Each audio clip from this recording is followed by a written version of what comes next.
전 어렸을 때 되게 아직도 기억하고 있는, 그리고 감정적으로 아직도 이렇게 동요하게 만드는 그 TV, 그 영화라고 해야 되나요? 단편극이라고 해야 되나요? 그게 있습니다. 두 가지가 있는데요. 그 중에 한 가지가 뭐냐면 소나기입니다. 저는 어렸을 때 소나기를 보면서 그때 그 여자친구가 마지막에 그 옷과 함께 무너져라는 그 시적 의미, 그 아이와의 추억을 같이 안고 가는 그 장면에서 그렇게 서럽게 울었던 기억이 납니다. 두 번째로는 저는 아직도 영화라는 삼손 영화를 봤던 기억이 아직도 납니다. 정말 그 여인에게 모든 순종을 바치고 모든 진심을 내비쳤으나 그 여인에게 배신을 당해서 억울하게 죽어가는 삼손의 모습, 그러나 마지막에 그 어마어마한 성전을 무너뜨리면서 원수를 갚는 장면에서 통쾌한 마음도 있었지만 그때 제 마음은 계속 속으로 분해서 오랫동안 그 영화를 기억했던 기억이 납니다. 삼손, 여러분은 어떤 인물로 기억하십니까? 오늘은 이 삼손이라는 인물을 좀 살펴보면서 우리의 신앙을 돌아보았으면 좋겠습니다.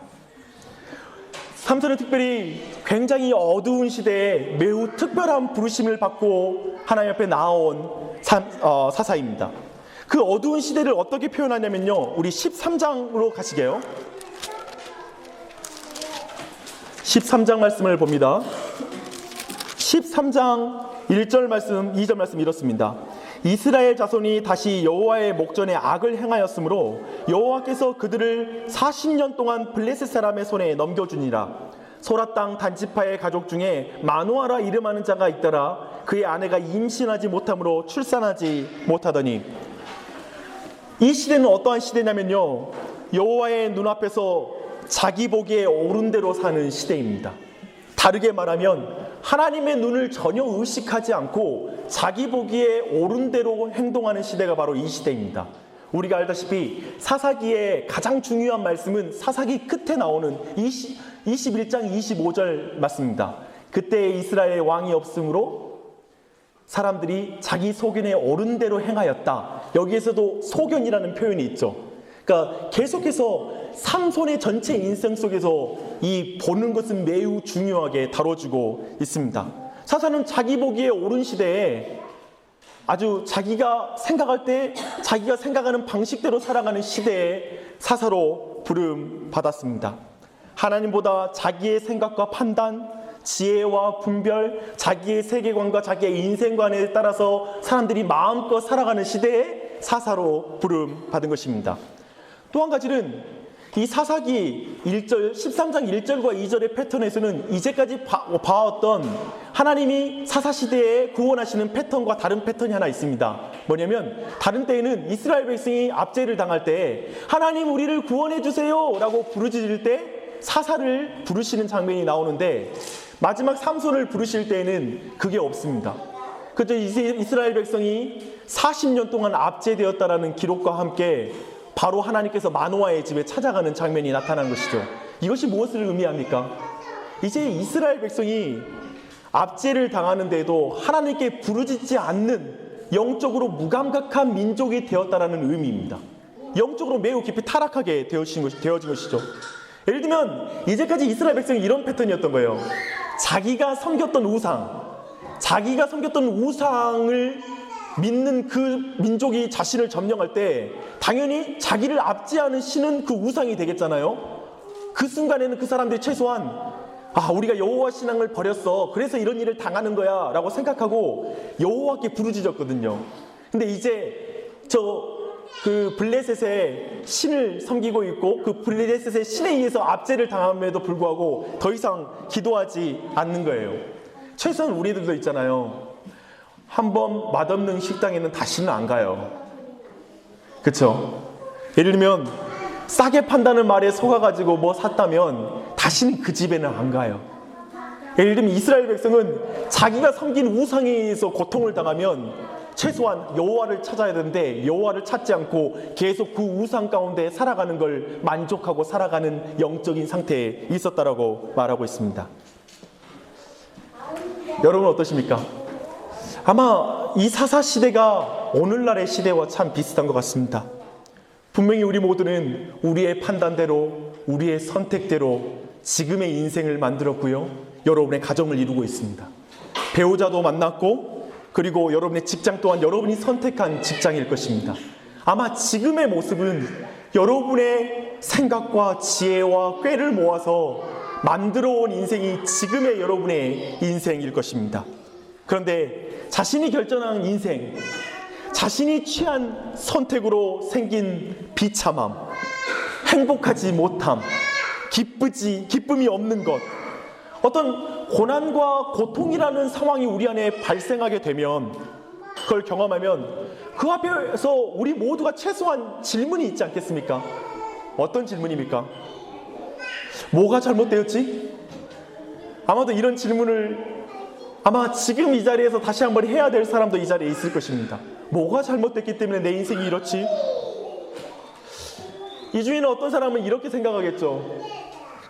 그때 그렇게 했었더라면, 그것을 하지 않았다라면, 이 사람을 안 만났더라면 뭐 이런 생각하시는 분 계신가요?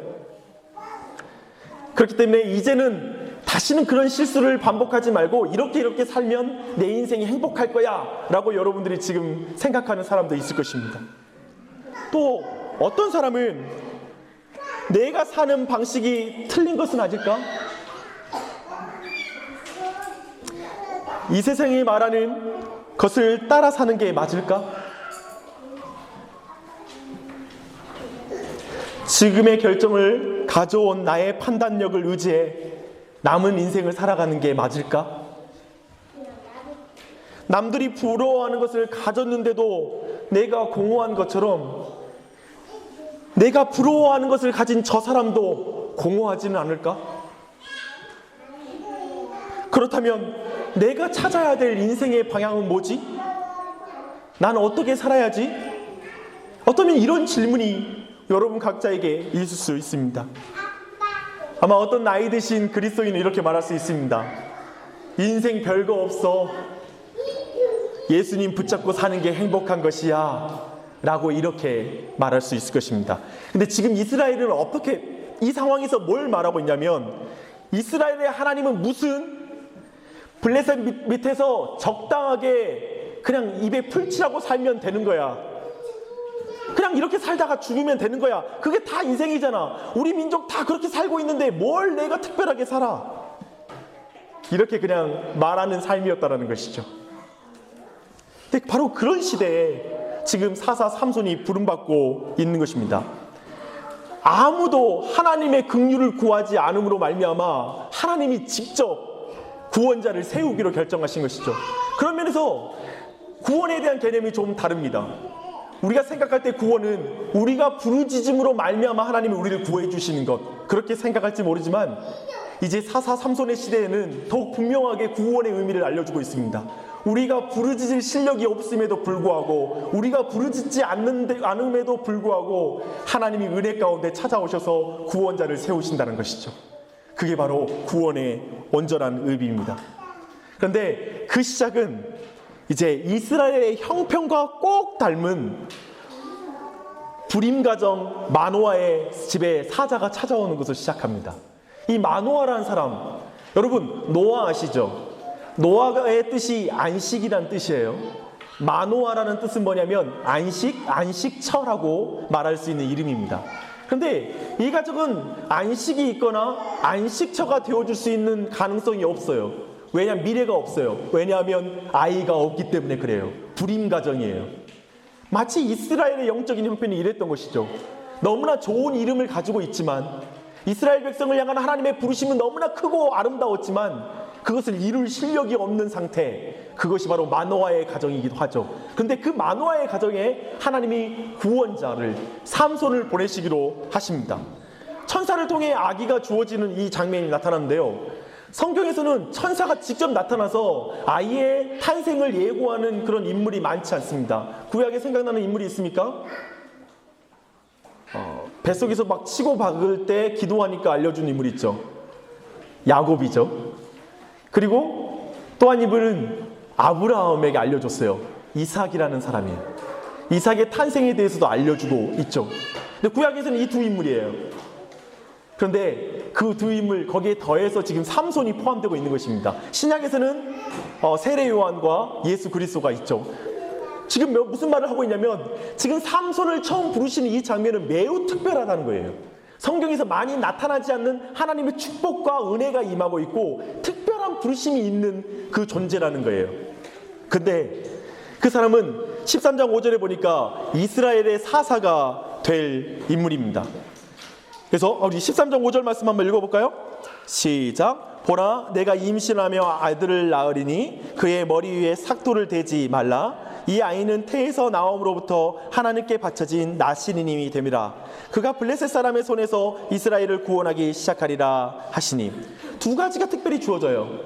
이제 이 태어날 아이는 나시린이라는 거예요. 즉 머리에 삭도를 대서는 안 되는 인물이에요. 뭐냐면 거룩한 구별된 사사라는 것이죠. 두 번째는 뭐냐면 이 사사는 이스라엘 백성을, 이 공동체를 저 블레셋의 압제로부터 구원할 사명을 가진 존재다라고 말하고 있습니다. 이걸 종합하면 뭘까요? 이 사사는, 삼손은 특별히 힘만 좋은 지도자가 아니다. 전쟁을 잘 치르는 전쟁의 기계, 살인 기계가 아니라 이 사람은 하나님을 특별하게 경외하는, 그리고 거룩하고 영적인 지도력을 갖춘 사사다라고 하나님이 그에게 지금 사명을 주고 있는 장면이에요. 네, 그렇기 때문에 이 어두운 시대, 너무 어두운 이 시대를 밝힐 이 사사의 정체성은 아마 이렇게 요약될 수 있을 것입니다. 우리가 지금 여러분에게 나눠진 프린트물에도 적어져 있는데요.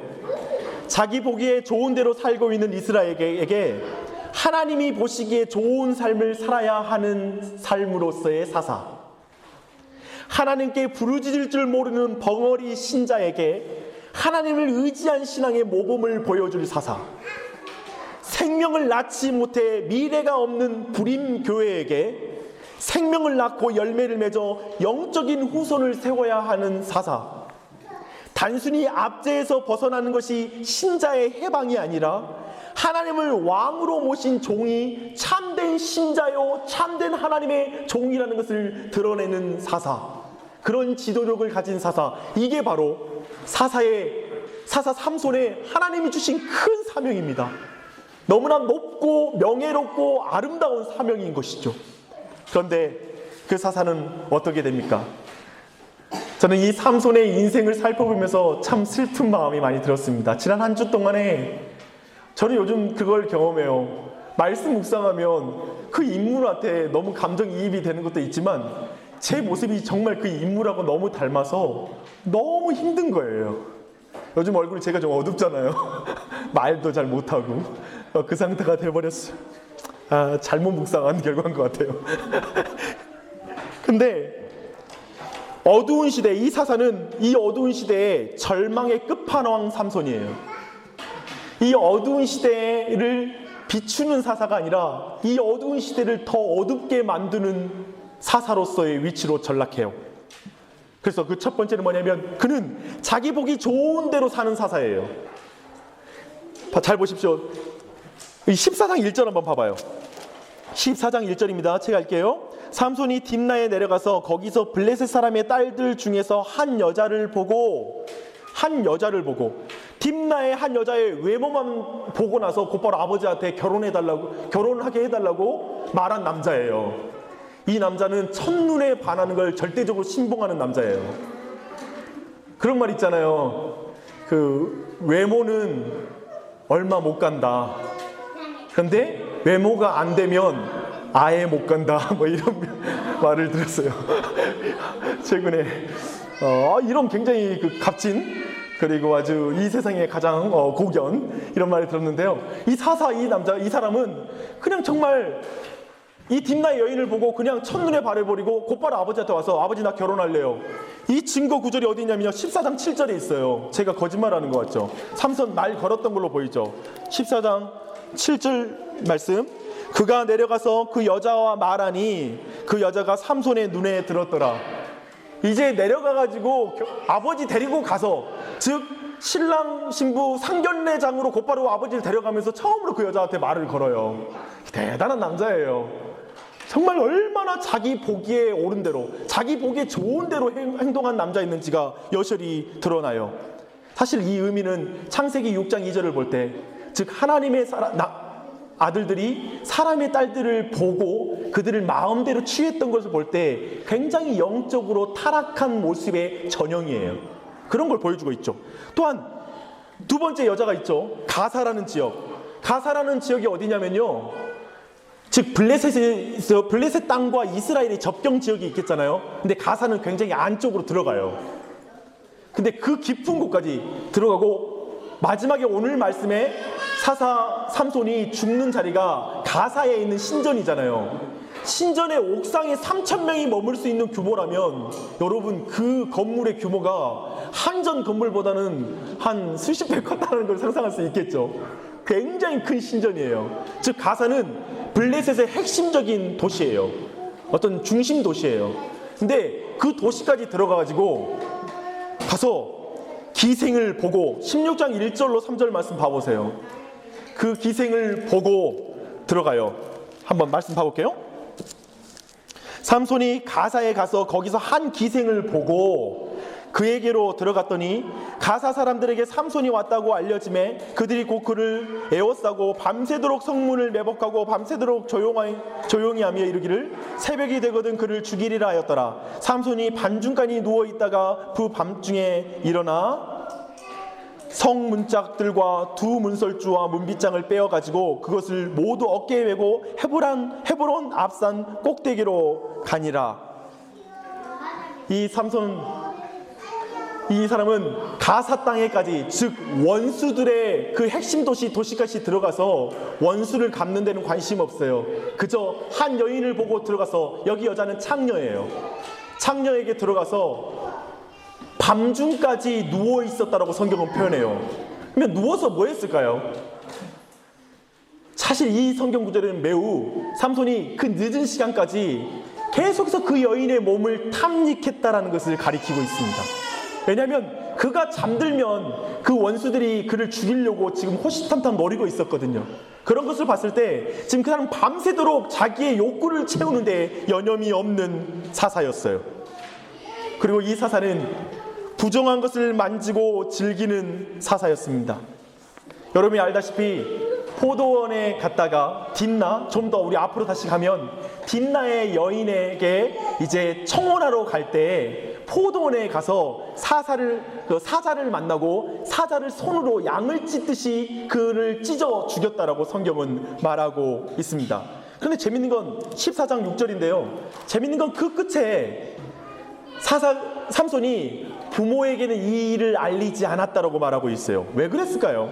또 그와 비슷한 게, 나중에 다시 사자의 시체를 보러 왔다가 이제 벌이 있고 거기에 꿀이 있는 걸 보고 그 시체에서 손으로 그 꿀을 떠서 먹으면서 또 그 꿀을 부모에게 가져다 주는 장면이 나와요. 그러면서 그 뒤에 또 뭐가 기록되냐면 부모에게는 알리지 않았다라고 또 성경이 기록되고 있어요. 이건 무슨 말을 의미할까요? 부모에게 알릴 수 없는 부정한 것이 있다는 거예요. 예를 들면 전의 사건은 아마 이 사람은 거룩한 성별한 사람이기 때문에 포도원의 근처에 가는 것, 포도원에 갔다라는 의미 자체가 영적인 타락을 의미하기 때문에 자기가 포도원에 가서 사자를 죽였다라고 자랑하기 어려운 상황이었을 수 있어요.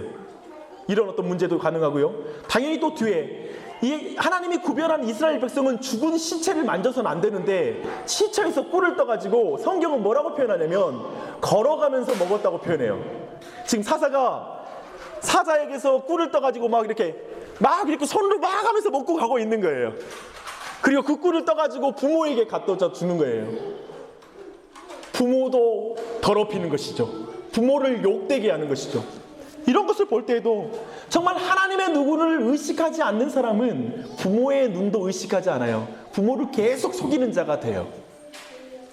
그러면부터 이 아들 사사는 정말 불효한 자이고, 이렇게 하나님의 눈을 의식하지 않는 아들을 둔다는 건 우리 모두에게도 굉장히 치욕이 될 것입니다.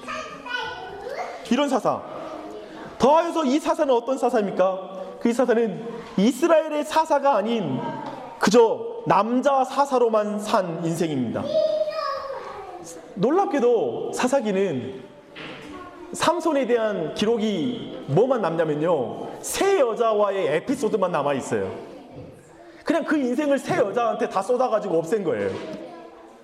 얼마나 순정남입니까? 아주 멋진 남자인가요? 우리는 뭐 아내를 많이 두는 게 복이라고 생각하는 종교들도 있잖아요. 인간의 본성상. 아니요, 이스라엘을 사랑하는 인생을 사는 게 아니라 세 여자를 사랑한 인생으로 그 삶이 축소된 거예요.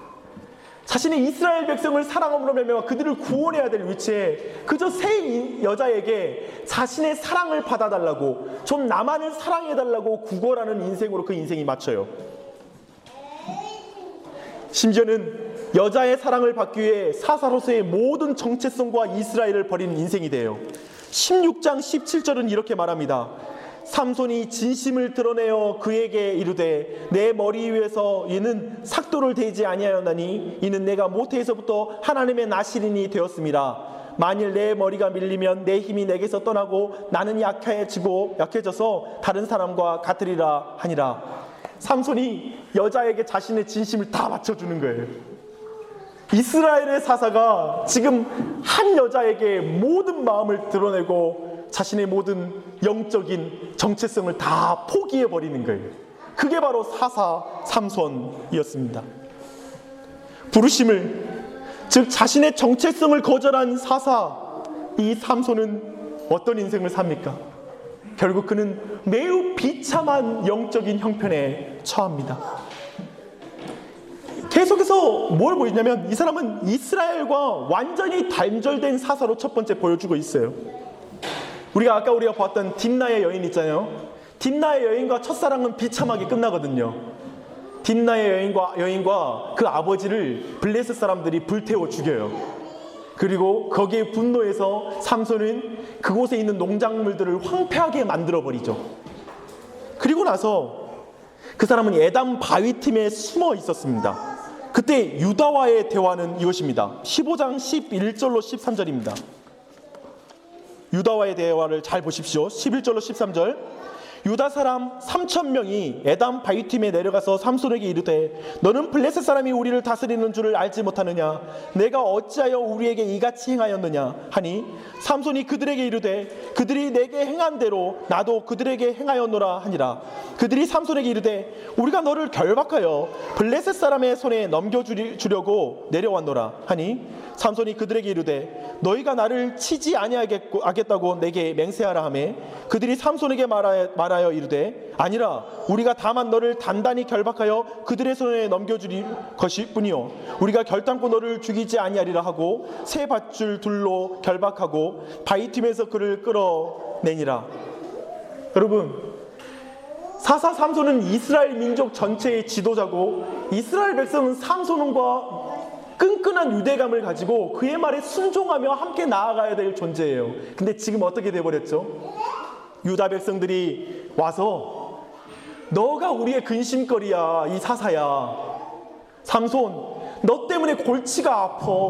왜 이런 일을 벌려서 우리를 힘들게 하냐? 지금 사사에게 왜 우리를 힘들게 하냐라고 이렇게 말하는 형편이 관계가 돼버렸어요. 그리고 뒤에 사사의 삼손의 말을 들어보십시오. 야, 정말 너희들 그냥 밧줄로만 나를 묶고 나를 죽이지 않을 거야? 즉 뭐냐면 유다 백성, 자기 백성이 자기를 죽일 줄 모른다라는 그 공포감, 그런 위협감을 느끼는 관계가 돼버렸다라는 거예요. 왜 이런 형편이 되었죠? 철저히 이스라엘 백성과 단절되어 버린 사사가 되었다고 성경은 말하고 있습니다. 또한 더하여서 이 사람은 자신이 진심을 보인 여인에게 배신을 당하는 사사입니다. 버림받은 형편이 되어버리는 것이죠. 들릴라라는 여인 때문에 그 배신을 당하잖아요. 그런데 여기서 한번 점검해 볼 게 있어요. 이 들릴라라는 말 자체는 셈족어예요. 즉 가나안 족속, 블레셋 족속의 이름은 아니에요. 그렇다면 또한 소렉이라는 지역 또한 사사가 살고 있었던 가까운 지역, 이스라엘의 지역이기도 해요. 그렇다면 들릴라라는 여인 자체에게 배신을 당한다는 의미는 만약에 그 여인, 많은 성경학자들이 이 여인은 이스라엘 사람이라고 보는 것이죠. 그렇다면 지금 사사는 방금 전에는 이스라엘 백성 유다 자손에게 버림받았을 뿐만 아니라 자기가 사랑하는 여인 그 여인이 이스라엘 여인임에도 불구하고 지금 사사를 버리는 그런 일을 당하고 있다고 성경은 말하는 것입니다. 여인의 사랑을 위해 모든 것을 버렸던 남자가 그 여인도 얻을 수 없는 형편, 그런 나락에 떨어지는 장면을 성경은 보여주고 있죠. 더해서 그는 원수의 조롱거리가 됩니다. 오늘 우리가 봤던 16장 말씀에 나옵니다. 그는 두 눈이 뽑혀 가사로 잡혀갔다고 성경은 말하고 있어요. 두 눈이 뽑혔다고. 근데 이 표현은 되게 재밌어요. 또 가사로 갔다고 말해요. 이 가사가 아까 그 가사의 창녀와 그 몸을 탐닉하다가 그 성문의 기둥뿌리 2개를 들고 저 헤브론에 있는 산까지 꼭대기까지 올라갔던 그 길이에요. 그 길이는 가사와 헤브론 그 산의 길이는 60km에 달해요. 킬로미터. 그러니까 그 먼 거리를 2 기둥을 뽑아서 그 가사 지역, 즉 블레셋 사람들을 욕보이고 조롱했던 사사가 이젠 2 눈이 뽑혀가지고 그 땅에 들어가 맷돌을 돌리는 신세로 비참해졌다라는 걸 성경은 그리고 있습니다. 동일하게 당하는 것이죠. 얼마나 비참해요. 이스라엘의 사사가 이렇게 되었다라는 것. 여호와의 사사가 이제 다곤 신전에 불려가서 사람들에게 제주를 부리는 사람이 되어버립니다.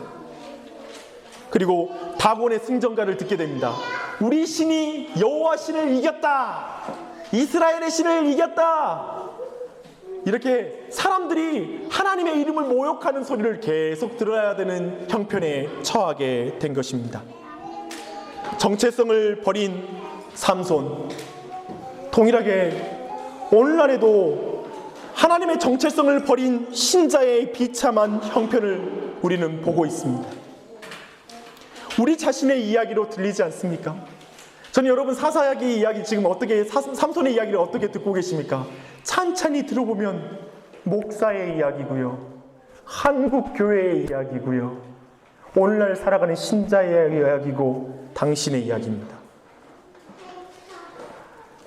자기 보기 좋은 대로 사는 인간, 부정한 것을 만지고 먹고 탐닉하는 데 즐기는 신자, 마음대로 마시고 마음대로 즐기는 신자, 그저 남자로만 사는 사람, 자신의 힘과 과시욕과 명예욕에만 넘쳐 살아가는 신자, 그저 엄마로만 사는 사람, 예쁘게 사랑받는 엄마, 그저 남편으로만 사는 사람, 그저 한 여자를 만족시키고 자기 가정 하나만 잘 건사하면 되는 그 자리, 직장 부하로만 사는 인생. 아마 여러분이 방금 전에 제가 드렸던 말을 들었을 때, 아니 목사님, 뭐가 그게 그렇게 나쁩니까? 하나님 없이 작은 행복을 꿈꾸는 게 뭐가 잘못되었다고 그러십니까? 라고 반문이 생기십니까? 하나님 없이 좀 조금이라도 기쁨을 취하며 살면 안 됩니까? 그럼 제가 질문하고 싶습니다. 그래서 여러분 형편 나아지셨습니까? 여러분의 마음이 평강 가운데 있습니까? 혹시 사람들과 단절된 인생을 살고 있지 않습니까? 사람들이 자신을 죽일까, 어쩌면 나에게 해를 입힐까 늘 전전긍긍하고 살고 계시진 않습니까? 사랑을 쏟았던 대상에게 충분한 보상을 받지 못함으로 말미암아 다른 것을 찾아야 되는 인생은 아닙니까? 외로운 인생을 살고 있지는 않으십니까? 이름만 좋고 생명을 낳을 수 없는 불임을 가진 신자가 아닙니까? 열매를 맺지 못하는 신자는 아니지 않습니까? 한번 돌아보십시오. 목사님, 삼손은 실력이 있어서 자기 하고 싶은 대로 살았지만 솔직히 나는 내 하고 싶은 대로 마음껏 못 살았습니다. 저는 그렇게 산 적 별로 없습니다. 근데 꼭 그렇게 말씀하셔야 되겠습니까? 제가 여러분에게 질문이 있습니다. 여러분은 로또 맞으면 뭐하고 살겠습니까? 그래요, 여러분이 삼손처럼 실력을 다 갖추게 된다면 여러분은 그 힘과 능력을 가지고 뭘 하시겠습니까? 로또 맞은 사람 제일 먼저 바꾸는 게 차를 바꾸고, 두 번째 바꾸는 게 마누라를 바꾼다, 그런 말이 있잖아요. 그리고 결국 패가 망신한다. 지금 무슨 말입니까? 하나님의 사람의 정체성을 잃으면 욕망의 극대화에 지나지 않는 인생을 살 거라는 거예요. 그리고 우리가 잘 아는 것처럼 로또마저 자기 정체성이 삼켜진 인생들이 너무 많아요. 그것으로 인생이 더 비참해졌지 온전해지지 않아요. 지금 우리 모두가 삼손에게 해당한 이야기가 아니라 우리에게 해당하는 지금 말씀 앞에 서 있는 것입니다. 삼손이 말하는 가장 큰 메시지는 무엇입니까? 하나님의 눈을 두려워하지 않는 사람, 하나님의 나라와 상관하지 않는 그리스도인은 억만금을 가져도, 아무리 좋은 건강을 가져도, 조건을 가져도 생명을 낳는 거룩한 삶을 살지 않는다라는 거예요. 삼손이 지금 주고 있는 가장 큰 메시지는 그것입니다. 그게 바로 이스라엘이었습니다. 삼손의 마지막 죽음을 보십시오. 마지막 신전을 무너뜨리기 위해 하나님께 능력을 구할 때에도 그는 고작 사적인 원한을 갚게 해달라고 기도할 뿐이에요. 한번 확인해 보세요. 16장 28절이에요.